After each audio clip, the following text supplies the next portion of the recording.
The Jamaica Debates Commission, JDC, has announced that in addition to a team format for the election debate, the opening statements will be abandoned in favor of more questions from the panelists. The change was announced at a press conference this week by JDC Chairman Brian Schmidt. And we do this in an effort to improve the viewing and listening experience for the public and to increase the audience that watches and listens to the debates. This is guided by data from our standard post-debate research. What we have found is that respondents have said that they want more questions asked and answered.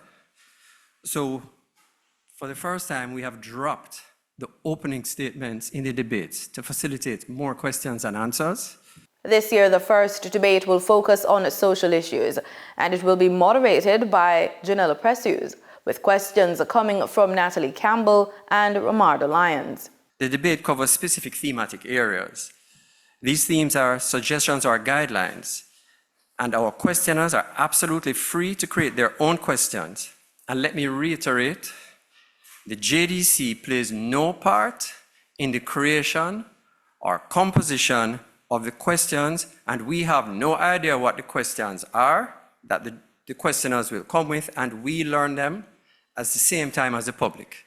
The debate on economy would be the second of the series of 3 debates to be held on August 23, 26, and 28. The debates, which will be staged at the Creative Production and Training Center in Kingston, will be broadcast live on radio and television.